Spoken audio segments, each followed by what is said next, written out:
Hello and welcome to our webinar on digital learning and credit recovery. I'm Claire Gates from REL Northwest, which is operated by Education Northwest. Co-sponsoring today's event are the Northwest Comprehensive Center, the Center on Innovations in Learning, and the Idaho Digital Learning Academy. REL Northwest is one of 10 regional educational labs funded by the Institute of Education Sciences. We work with stakeholders in the 5 Northwest states to improve the use of research and data for education decision-making. We've been serving the region from our headquarters in Portland, Oregon for almost 50 years. Our work focuses on 3 priorities: school improvement, equity, and high school and beyond. Today's event highlights that 3rd priority, helping more students across the finish line and preparing them for success in college and careers. Joining me today is Dr. Janet Twyman, Director of Innovation and Technology at the National Center on Innovations in Learning. Janet's work includes identifying emerging promising practices in education technology and developing web-based systems and tools. Also with us today is Dr. Sharon Reberry, Director of Education Programs at the Idaho Digital Learning Academy, a state-sponsored, accredited online school. We'll first hear from Dr. Twyman, who will discuss the national landscape for developing online successful programs.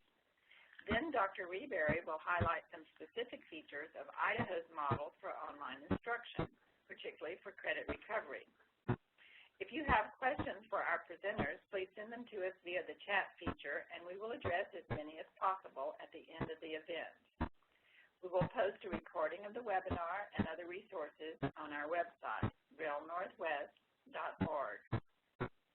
Also at the end of the webinar, we will be sending all the participants an online survey. It's very important to us and to our funder, IES, that you take a few moments to complete the survey. Now it's my pleasure to hand the event over to Dr. Twyman. Hello, everyone. Thanks for joining us on this important topic and having the opportunity to learn more together and learn more about the national perspective on online credit recovery in K-12 education, and then Idaho as a specific example. So thank you, Claire, for having me and everyone at the Northwest Center. So the first thing that I want to do is actually start out with some good news. And that is that the nation's high school graduation rate is at its highest point since the 1970s. And this is tremendous because the recent Diplomas Counts report determined that high school graduation is nearly 75%. So 75% of our high schoolers graduate from their high school. But that also means, unfortunately, that 25% of those kids don't graduate. And the bad news, last year, almost 1 million U.S. students dropped out of high school. So that's about 1 student every 10 seconds, which is a huge number of students not graduating, not earning a high school credential, either diploma or a GED.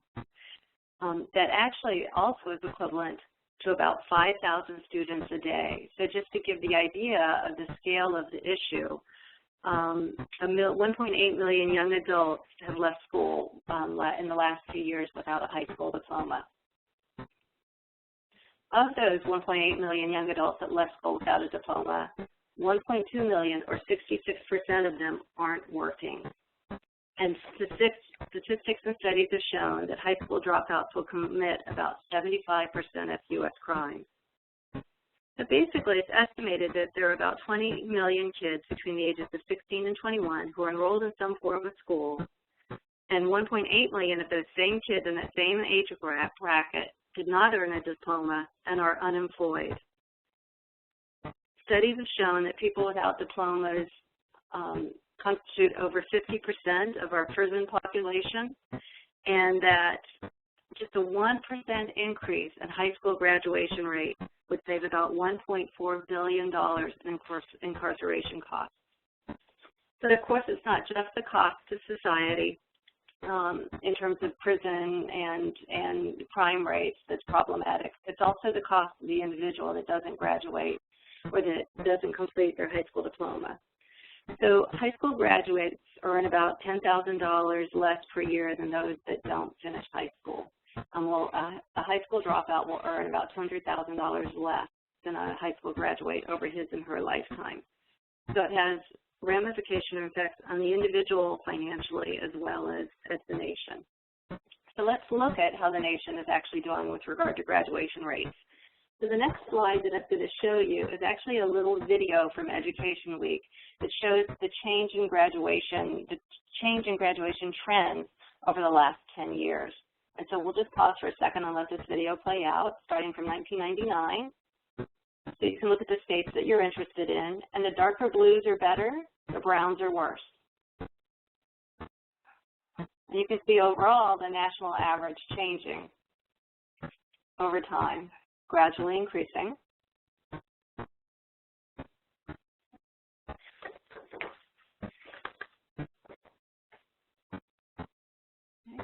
So where we get to where we are in 2010, and after 2010, in fact, in the most recent statistics, there's been a change. Prior to this, states had some independence in how they determined or calculated graduation rates and the number of students that actually graduated. And now there's a national count trying to equalize the way that these data are looked at so that we can do some state-to-state comparisons. Idaho, at the end of this time, showed an 80% graduation rate, which was tremendous. I think it was 13th or 16th in the nation that year in terms of number of graduates. And so that's great for Idaho, and that's why I'm really looking forward to what Dr. Reberry has to tell us about later in terms of what they're doing in Idaho. But overall, we're still looking at a quarter of our graduates, a quarter of our, high school students not graduating. So what are we doing nationally, and what are some states and districts doing about this? Well, basically, 55% of school districts report using some form of distance learning, and most of it is online. Education, the dropoutprevention.org site singles out technology as a prime factor in increasing high school graduation. So just the fact that technology has been added to a lot of high school courses, whether it's online education, blended instruction, the use of mobile or computer-based devices in the classroom, technology has already been shown to, on some levels, increase graduation rate or has been associated with increased graduation rate. We'll talk about the actual research in a second. So of those 55 school districts that report using distance learning or online instruction in their district, more than 60% of these courses were for credit recovery. So basically it's showing that credit recovery is a huge problem, and states and districts are turning to online instruction as a way to mediate the difficulty in having kids graduate. Basically, most districts and states have stated that they feel that technology has made it possible for students who fall off the traditional path towards graduation to jump back on and finish. And this growth in online learning and the use of online learning for credit recovery has created an explosion in credit recovery programs, both at the state level, even locally at the district level, and definitely at the national level with regard to for-profit or commercialized entities trying to fill the gap, offering online or blended credit-based recovery programs. So, and then also meanwhile, 80% of all urban schools cite credit recovery as their primary issue of importance. That getting kids to graduate is the problem that they have the greatest time solving. So the most common definition of credit recovery, and when we should pause and really think about what it is that we're talking about, the most common definition of credit recovery is simply a structured means for students to earn this credit in order to graduate. And so credit recovery is really seen as an alternative to course repetition for students who have previously failed a course. And that's really interesting. There's a bit of a division or a kind of a separation in terms of how credit recovery is used. Most often it is used for kids that have attempted the class in a traditional bricks and mortar seat time, calendar year type program, and that once they fail or are not able to complete that course in that setting, they only after that may they turn to credit recovery via online method. And that could be either taking the entire course again online or just redoing the parts of the course that they missed. So that's one path of credit recovery. Another path of online credit recovery does not require that the student has already sat through that course that they want to make up, but just looks at what course credits, what mandatory courses, and what electives are needed for graduation, and allows the students to take those courses online, again, even if they haven't sat through those in a traditional bricks and mortar or seat time-based requirement. So there's no federal definition of credit recovery, and that's what makes some of the research into its effectiveness very difficult. Federal funds support credit recovery, but they leave it up to the states to determine what they consider eligible for credit recovery. And then in turn, some states have a statewide definition of credit recovery, while other states turn that over to their districts and allow districts to define what students and what courses are eligible for credit recovery. So it makes the ability to measure outcomes, to really quantify the number of students that enter credit recovery courses and how many complete and then how well they do in those courses, very, very difficult. Even in the private sector, most companies that sell or offer online credit recovery courses also offer other courses online, not just for credit recovery. And so as a result, there's no concrete national data on how many students take credit recovery courses, how many of those pass credit recovery courses, and how well those students do post-graduation with those recovery credits. As always, there is a push to graduate students. Excuse me, that's the definition of credit recovery. I'll pause for a second. I'll let you guys look at that. And then as I mentioned, there's always a push for online credit recovery, but what we need nationwide is more information, more data on who's actually taking credit recovery programs. A lot of research identifies students that are at risk, so students that are high mobility, students that have frequent truancy or absenteeism with schools are at risk for not graduating. And are those the same kids that are taking credit recovery programs? We're not quite sure. When do credit recovery students start falling behind? How far behind are they? Does credit recovery catch them up? Those are more unanswered questions given the current state of affairs with credit recovery, the lack of a common definition, and the lack of metrics for students. What is the failure rate compared to traditional classes? If we're having the same number of kids not make it through online credit-based recovery programs, online credit recovery programs, what benefit are we gathering by having them go through the online courses as compared to a traditional bricks and mortar or seat time-based requirement class? And then how do those students go on to fare on statewide exams, post-secondary education, or employment? So there is a concern that there are financial pressures on schools towards creating a push towards credit recovery, because it's been shown that online courses, especially courses offered at flexible times and flexible paces, are less expensive than the same type of class offered in a traditional bricks and mortar setting. So there is that apparent predicament. Do we graduate more students and try to get more students out into the workforce and out into out of school with their diplomas? Or how do we ensure higher standards and make sure that all of our students are graduating career and college ready, the way that we would like for all of our learners to enter the workforce?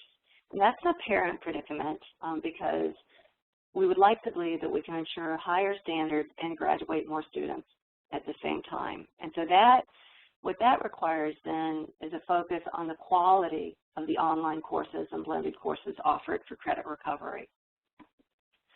So there are some national examples of noted credit recovery programs. These are programs that offer courses both within their state and additionally provide credit recovery opportunities for kids outside of their state. I just selected these three because these three are a handful that have shown that do actually collect data on their incoming students, what types of courses they're taking, what their graduation rates are, and how well those students go on to attain their high school diplomas. And all of them have over 90% success rate with regard to credit recovery and graduating their students. So Boston Day and Evening Academy serves overage and undercredited students towards college and career readiness. Boston Day Academy serves kids nationwide, especially within states that are aligned to Common Core standards. And so they've worked out an ability to have kids demonstrate competency via Common Core standards, and then other states that also follow the Common Core then can mirror those competencies and award the credit based on the completing of the Boston Day Academy courses. A huge source for online credit recovery, a huge national source that many states and many districts access, not just in Florida, is Florida Virtual School, which is actually a district in itself. And of their courses, a third of their courses are taken for credit recovery. They have open enrollment, so students can start taking their courses any day of the week, any week of the year, whenever and wherever they want.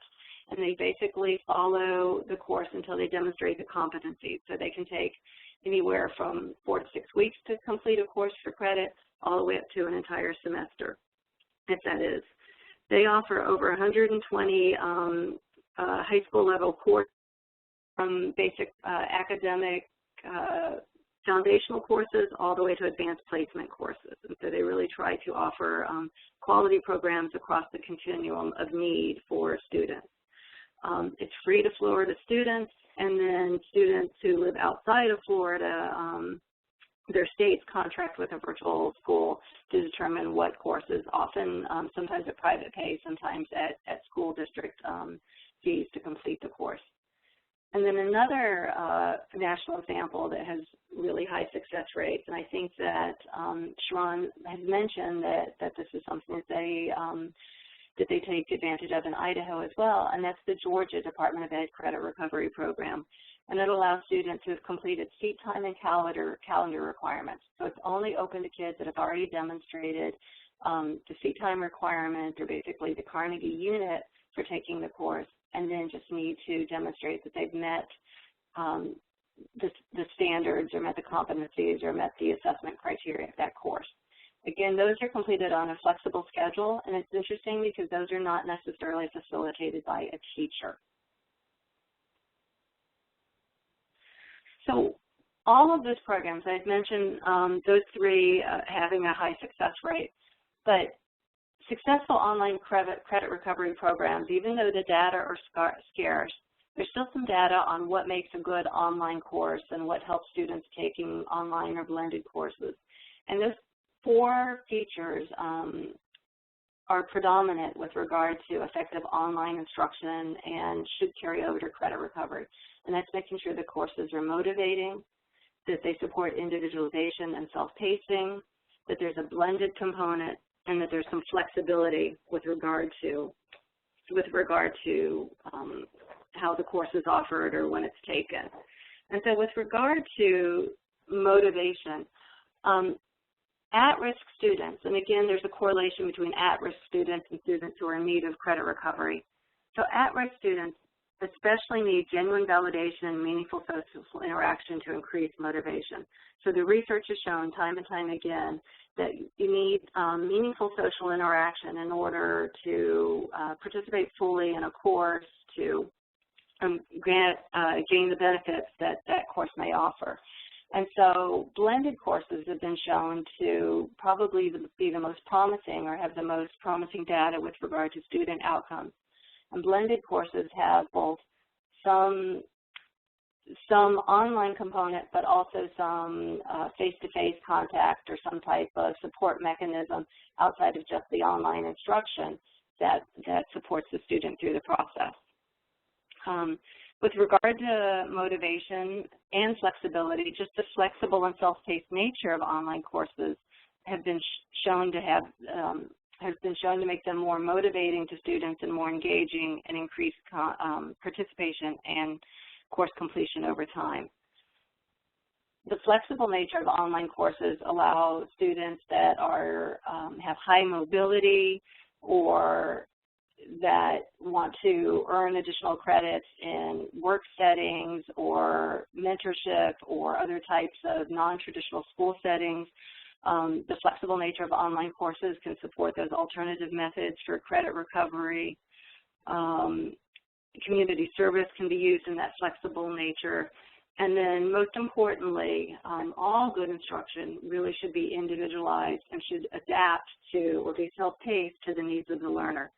And so what we found, even though there's not a lot of research with regard to the identifiable programmatic variables with regard to online credit recovery and how online and blended instruction supports it, overall, with regard to just for credit recovery or courses in general, we know that using evidence-based practices, providing appropriate just-in-time performance supports and instructional supports for students, building a learning community and having functional foundational skills built into the instruction are some of the hallmarks of good instruction, whether it's online or credit recovery, whether it's online for credit recovery or blended, or whether it's face-to-face. So the foundational supports that we want our students to have is all students should be able to plan ahead. So these are the types of skills that we want to either via the online course or in conjunction with credit recovery, or even better, before students are in need of credit recovery, we need to teach them how to plan ahead and the tool skills with regard to planning their instruction and planning their study time and planning how to complete a course. We need to teach our students how to set priorities with regard to the online instruction and what they need to complete first, especially those courses that are not facilitated by an outside teacher. We need to help students or help them understand that they need to arrange their own environment to find ideal places to study when they don't have the supports of the bricks and mortar classroom and a study hall or the library or the classroom, that they need to find the most quiet place in their house or the least interrupted time of the day to work on their online courses. And that they need to be engaged with the course. So even though the course may be distance, that supportive community around learning with fellow students, if they're doing it at the same time or synchronously with fellow students, or with a course mediator or preferably the course instructor, but to be engaged with the instructor and peers. And those are some of the supports that we found that students, the research has shown that students who are successful in online programs, those are some of the skills that they've demonstrated. So in general, some action principles for states with regard to online instruction for credit recovery is to really start to think about and set policies around credit recovery programs. Clearly defining credit recovery and what types of students might be in need of credit recovery, identifying those students early and hopefully preventing the need for credit recovery. Determining at a state level or in a district level the instructional methodologies used for credit recovery, looking at the standards with regard to how credits are issued and whether it's proficiency or competency-based credits and how to support demonstration of learning, online assessments, all of the issues around ensuring that the online instruction is just as high quality as our best quality bricks and mortar instruction. So all of those things are the issues, some of the issues that states and districts are working with and grappling with as they consider online credit recovery for their students. So thank you. Thank you, Dr. Twyman. I'm sure some of you have questions for Janet, but we're going to save our questions until the end of the event. Don't forget to write your questions in the chat if you have additional questions. Now I'd like to turn the program over to Dr. Reberry, who will share specifics about the Idaho Digital Learning Academy and its approach to credit recovery.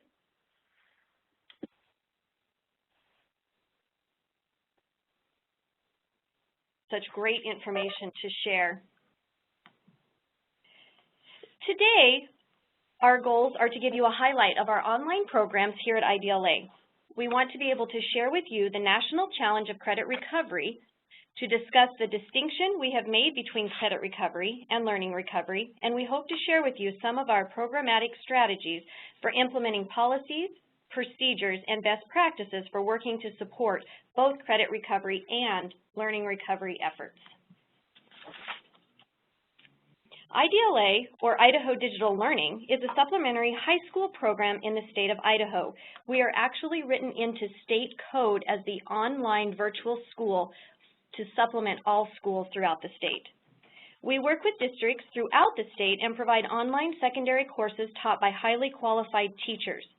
Now, with that said, we are actually doing some pilot programs at elementary schools right now. Students generally take 1 or 2 courses in addition to any face-to-face courses that they're taking at their local school. Because of that, we measure our impact in terms of enrollments. Right now, last year we served about 20,000 enrollments, and we're on track this year to serve over 22,000 enrollments.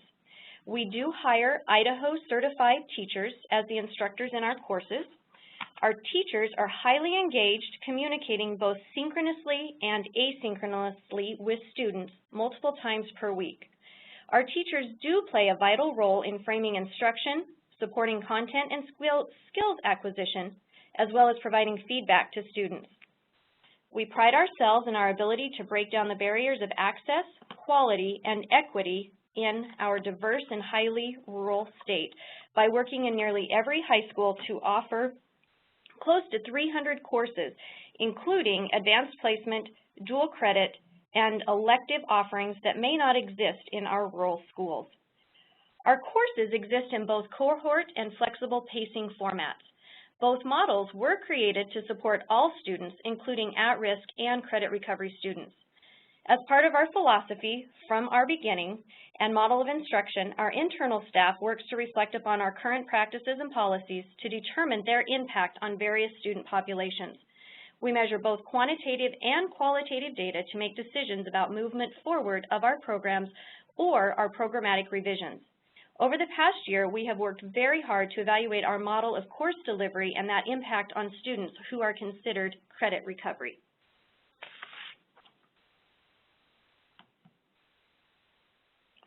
We started out by looking at some national statistics for students who fail to earn high school credits and are considered dropouts.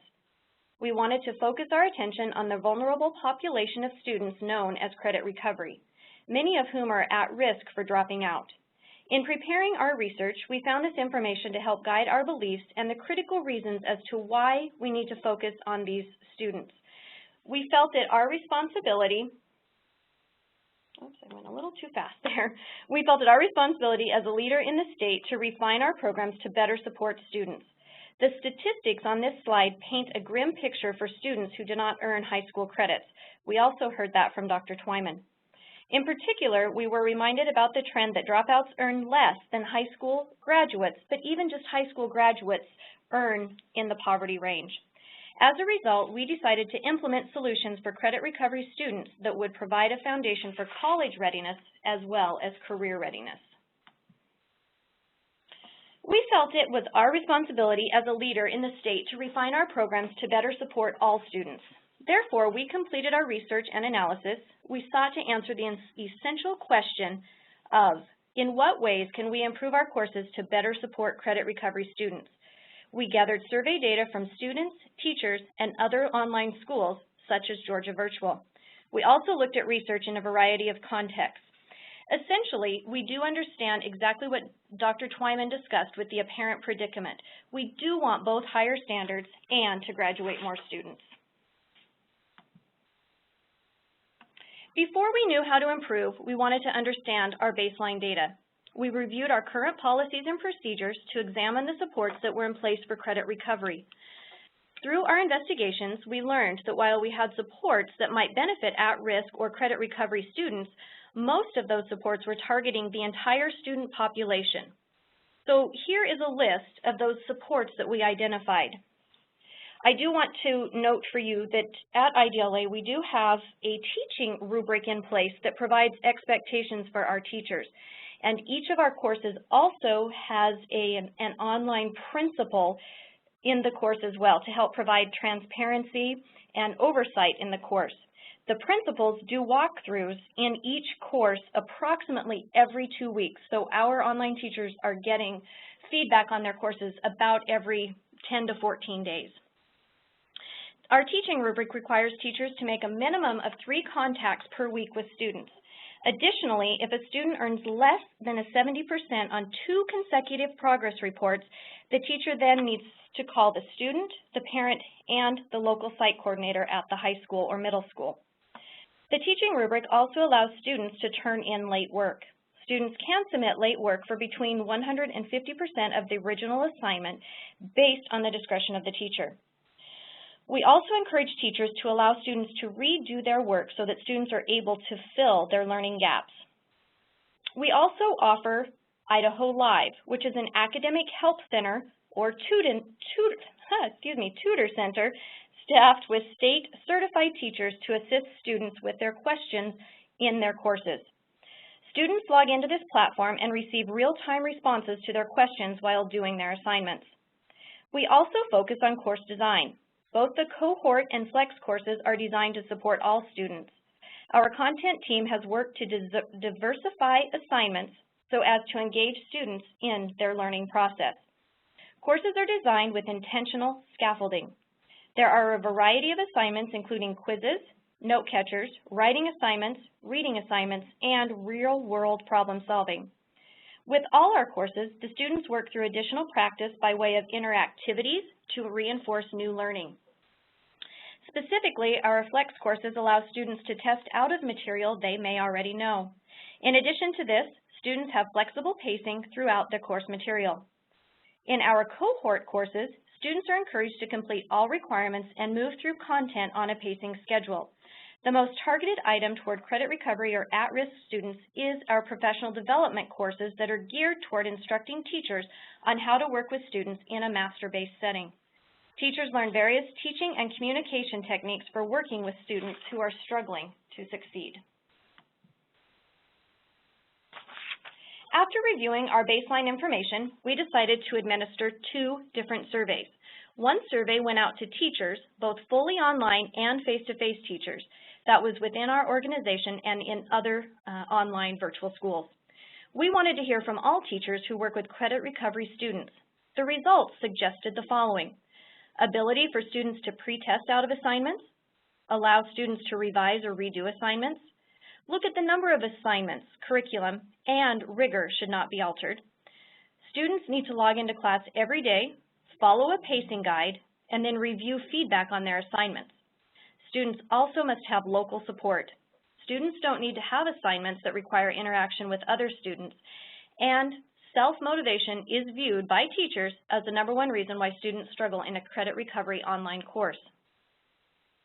Our second survey went to students.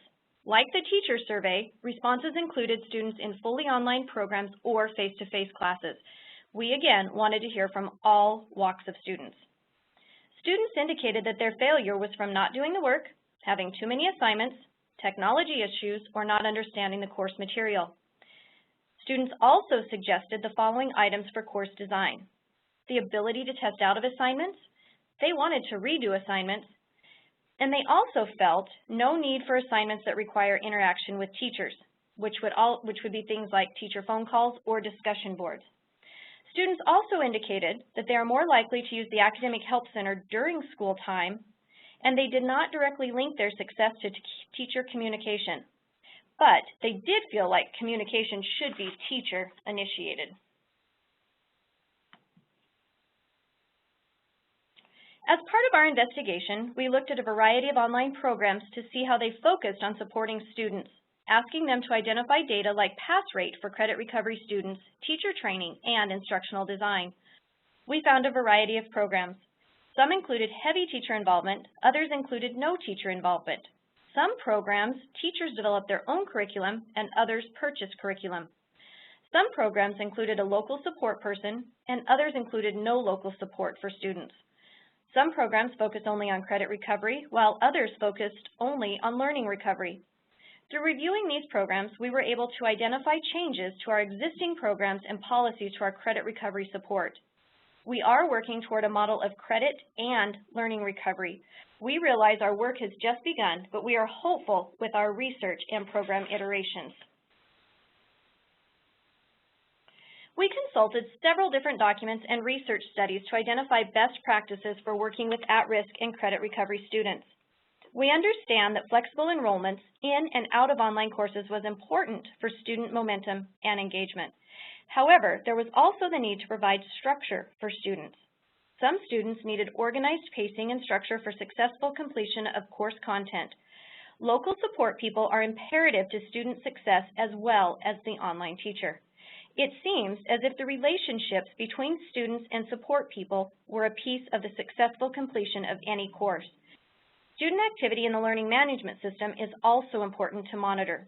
For example, one study suggested that if students fail to log into the learning management system for 3 days, they are at risk for not completing the credit. Finally, there are a variety of models that might support students. For one, mastery-based learning can help students earn credits while filling gaps in their learning. This can maximize student time to focus on those things they will need to learn. In addition, the flex model of blended instruction might best support both at-risk and credit recovery students. The flex model combines open pacing in an online environment with the guidance of a teacher face-to-face. In this model, the teacher for the face-to-face portion of the class is the same as the online teacher. Teachers and students get immediate feedback from one another, propelling students through the curriculum more efficiently. Both popular literature and peer-reviewed materials point to the fact that a blended delivery increases efficacy and completion rates for students trying to re-engage in the learning process. Some common elements in the wide variety of programs in place nationally include the following: face-to-face teacher or mentor support, smart and adaptive software that gives immediate feedback and matches the needs of the students, flexibility in the structure of the building with things like cubicles, open spaces, comfortable furniture, as well as the program, such as badging programs. Last but not least, the ability to group students for learning activities. These common traits across programs are proving to be pivotal as districts and communities provide opportunities for students needing credit recovery services. There are two major camps that emerge. One is credit recovery, which focuses on pass rate, and the second is learning recovery, which focuses on learning outcomes. In our research, we recognize two philosophies for supporting students with gaps in learning. One philosophy included credit recovery, where efficiencies were put in place so that students can earn their credit without the constraints of time. The other philosophy included supporting efficiencies where students not only earn their credit, but also fill gaps in learning. IDLA wanted to make sure that we included a healthy balance of efficiency as well as learning recovery. We wanted to ensure that students were able to complete the credit, but were also prepared for their next level of learning. We sought to identify this sweet spot for credit recovery students. After much discussion and reflection, we decided to focus on both credit recovery and learning recovery. We recognize that students must be able to fill learning gaps, but we also want students to earn their credit. We want to increase pass rates, but we also want to increase the learning for students, or all students. Through these discussions, we decided on the following program modifications, focusing on 4 key areas. Support the local schools who enroll students to ensure they know the benefits and challenges of each model, cohort, and flex.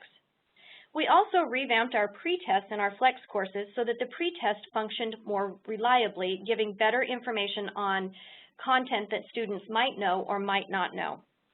In our professional development series, we wanted to include specific training and strategies for working with this student population. So each month in our just-in-time trainings, we provide teachers with information on how to work with all students, specifically credit recovery. We also wanted to include a blended focus on a flex model where the teacher for the face-to-face portion of the class is the same as the teacher online. And additionally, we want to modify our student information system so that we can collect data on at-risk students so that we can figure out what interventions, time frames, etc. work the best with students. Our credit recovery, learning recovery team continues to meet in order to review the data and continue to make modifications for students for what's best for their learning.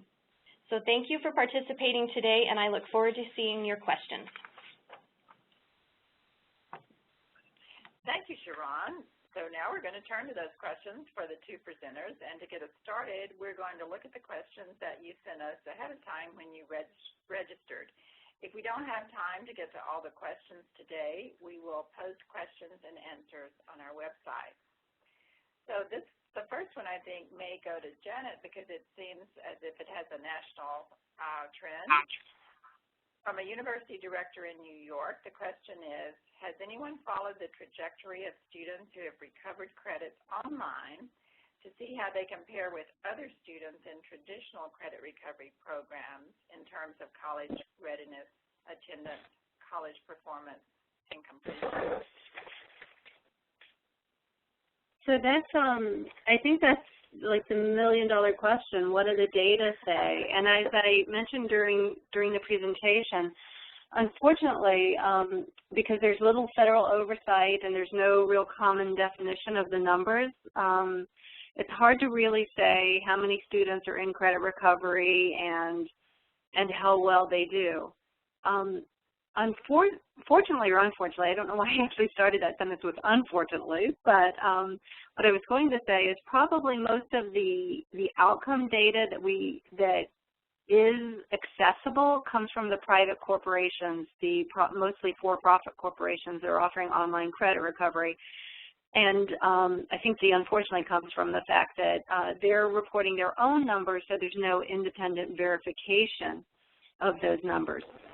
There are some states that have been working towards following what's happening with their kids and giving some of the empirical data on credit recovery. I think the Texas Department of Ed has a dropout prevention program that they've been looking at for the last 4 to 6 years.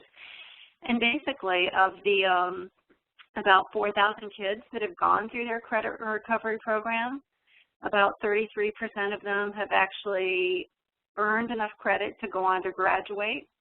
33% of that 4,000 are still in credit recovery, and then that means 33% of them didn't complete their credit recovery to graduate and also are no longer in that program. And so that's still, not necessarily the greatest data. So the federal government, I think in 2011, announced plans to begin to fund some type of national study with regard to credit recovery. I've not seen much more about that. Independent organizations like Instructional and different places are calling for more research, but as the university director from New York City notes, with the question that there's a tremendous need for verifiable, replicable empirical data on those questions. Thanks, Janet. And Sharon, another question came in specifically about how you and your colleagues at IDLA are tracking short-term and long-term success of students who take credit recovery classes. Well, first of all, the students that take courses from us are not IDLA students. They actually still belong to the school districts, and the school district gets the ADA for those students. We can do some data collection on the students, and there are some districts that we work closely with so that we can monitor and look at the data of these students. However, I can't make an apple to apple because I don't have all of the student data since they're not our students. Okay, that explains a lot. Thank you very much. Here's another question that whichever one of you wants to answer, from a researcher in Iowa. Some alternative schools are exclusively online environments, and some people fear students are losing out on important experiences. What are your thoughts about this? Well, from IDLA's perspective, I don't think that there is any single perfect model that's ideal for credit recovery students. I think we take a look at what the data tells us and work to make, especially here at IDLA, our courses available and the best that we can for our students. We do know that the Flex Blended seems to be most promising, but we know that there's a need for all types of options. And I would agree with Dr. Reberry on that. The data do support, with regard to online instruction in general, the data do support blended instruction right now. But those data are also hard to really evaluate, because it also depends on the quality of the instruction that's being provided, whether it's provided online only, blended, or in a traditional classroom. So in terms of kids learning out of, perhaps losing out of important experiences, that's a question that virtual schools, and there are a lot of state-run or national, private-run virtual schools, and they make it a point to make sure that kids have access to their peers within that online learning community, whether they're close by or whether they're separated by thousands of miles.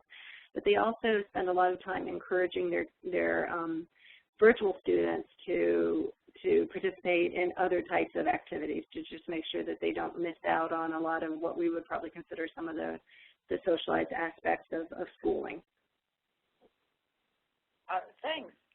There's a follow-up question from this same person about, are these online courses watered down? Is there any evidence that they don't have the rigor of the traditional classes in the classroom?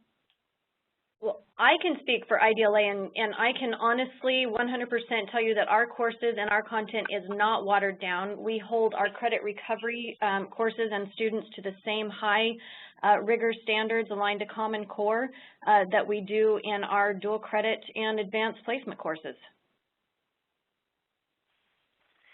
And I would just chime in exactly what Dr. Reberry said, in the sense that IDLA does all of those things. They have high standards. It's competency-based. It's matched to standards that have some expert agreement in terms of the validity of those standards, and that's what we need, for all instruction, not just online instruction. So I think the quality of online instruction can vary just as much as the quality of other types of instruction. Okay, thank you. Remember, those of you, go ahead. Oh, I'm sorry. I was just going to add one thing, and I think it went to the first question as well as the follow-up question. I also think it has to do with the relationships and how the teacher interacts with the students, as well as how I discussed that there should be a support person at the school and how they interact with the teacher as well as the students. I think that makes a huge difference as well. So especially in online courses, whether they're cohort, flex, face-to-face, blended, etc., that the students know that there really is someone there working with them to help their learning accelerate. Okay, thank you. That leads into the next question from a program administrator in Alaska. And this person asks, what's the best means to provide virtual tutoring, especially with credit recovery math courses? From what I'm hearing, it sounds like you're recommending the blended learning is the best, but what in remote places like Alaska, maybe that's not possible. So this person is looking for the best means to provide virtual tutoring, especially in math. Any ideas on that? I do have ideas. We actually provide virtual tutoring at IDLA. I mentioned it when I was speaking about our Academic Help Center. Each of our content areas take time out of the day, starts at about 8 a.m. until about 8 p.m. at night, and almost for those 12 hours every day, there's almost someone in the Academic Help Center for every content area to tutor students. It's essentially done through Blackboard. It's a Collaborate link where the teacher has a room, or the Academic Help Center has a specific room, and students can go in there and work with the teacher specifically on their assignments. We also have a new program that we're piloting right now with all of our math courses, because it seems like the math content area is the area where most students use the tutoring center. It's called Text to Tutor. So the students can go to a website online and they put in their name, who their teacher is, what course they're taking, for instance, Algebra 1, and then they indicate what they need help with, algorithms, etc. And then they hit Submit. And our math teachers have all signed up for a particular time on Text to Tutor so that they're not just sitting waiting in a tutor room, but when a student then needs assistance, they are text a message to their cell phone that says a student is waiting, needs help in this area, and the first teacher to answer the text goes in and helps the student. It has proven to be really successful.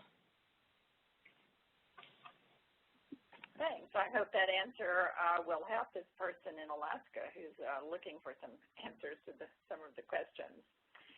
Okay, we're going to turn to another question about student characteristics. Are there specific student characteristics that are most responsive to credit recovery, as well as particular grades or subjects? You mentioned math is one in which tutoring is often needed, but are there particular subjects that are most responsive to credit recovery?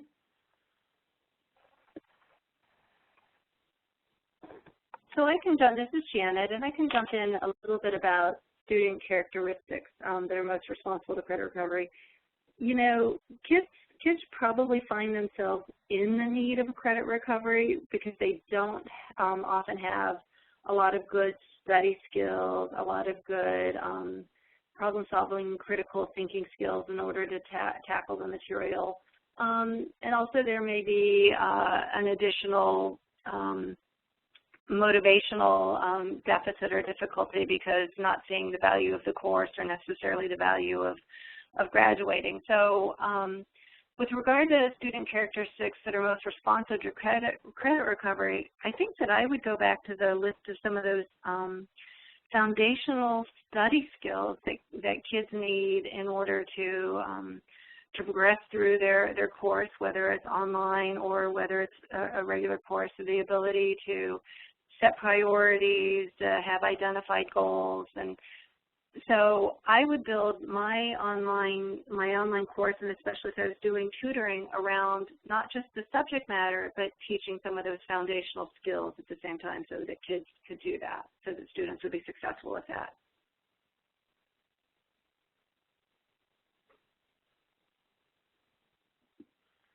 Thanks, Janet. I have another question here about barriers to successful online recovery. What do you think are the common barriers for students being successful, other than, we look back at what you said, their organizational skills, their study skills, but also at the educator, district, and state levels? Are there barriers to success? From IDLA's perspective, one of the biggest barriers that we see is that sometimes districts place students in a credit recovery course online thinking that that's going to be the answer. But however, the barrier is that they also need someone with that personal relationship with students working with them in the online environment as well. So the barrier there is engaging district personnel to work closely with students, even if it's just a check-in each day or every other day or something. That student really needs encouragement, not just from their online teacher, but from someone at the school. And then the other barrier that we see is access to technology. If they don't have access at school, sometimes it just doesn't work if they can't have access later in the day or over the weekend. And I'm so glad you brought up access to technology, because that is something we kind of didn't mention with this. I mean, a lot of this is presupposing the kids have access to the internet and high-speed connection, and that they have devices, hardware that will allow them to do the types of courses that they're taking. And what we found is that even though the internet penetration in schools is huge and in homes is huge, still our lower income families, our more rural families, especially even people in more isolated areas, the connectivity isn't that great. The proliferation of devices in homes may not be as widespread as we think for some more middle or other types of students. And so that technology barrier is huge. And so in some states, or actually it's at the district level that these examples have happened, but they offer the online credit recovery, the go-at-your-own-pace type of competency-based credit recovery, but they still offer it to the students in the bricks-and-mortar classroom, so that they're still coming to the school, but not necessarily taking the traditional semester-long class. And this has worked out well for kids that don't have a lot of access outside of the school or a public library type of setting. But with regard to barriers in general, I think that we all have to be pretty clear that there are different barriers at different levels. There are barriers at the state level. For instance, if the state doesn't have a clear standards, or they don't have minimum credit standards identified, or that the courses aren't implemented with fidelity, and so the state has a lot of policy and funding and seat time work to put into place to make sure that there's an effective credit recovery program. Districts have to help ensure that teachers are well qualified and experienced and comfortable or effective in helping support kids through online credit recovery. And then, so all of there are many different barriers, I think, at different levels that when you're really thinking about implementing this, as IDLA has, that you have to think about all of those different levels and levers. Thank you. That's a lot to think about. I think we're going to end with one final question. And Janet, you've already referred to this a little bit, I think, but are there outcome or effectiveness data on online or blended credit recovery programs offered by national organizations that compare those offered by for-profit companies to programs provided locally, say by state and local education departments? There's no independent research comparing those whatsoever. One could go to the websites, because a lot of these online credit recovery or online course offering companies offer data on their success rates, their course completion rates, and things like that, and you can kind of compare across these companies. But again, that's self-reported data. It's not independent. That's why I think, just as as a field, as a society, we really need some of these independent, well-designed, well-implemented studies of the effectiveness of numerous dimensions surrounding credit recovery. Thank you. And so at this time, I'd like to thank both of our presenters, Dr. Twyman and Dr. Reberry, for sharing their knowledge about this important idea about credit recovery and online learning. And thanks to all of you for attending and providing those questions. Again, I'd like to mention that we will archive a recording of this webinar and resources on our REL Northwest website, which you see on the screen now. And we will be sending you an electronic survey. We'd like for you to please take a minute to complete it to help us and our funders, IES. A certificate of attendance will also can be downloaded after you complete the survey, if that's something that you would desire. So once again, thanks for attending, and we hope to hear from you if you have any questions.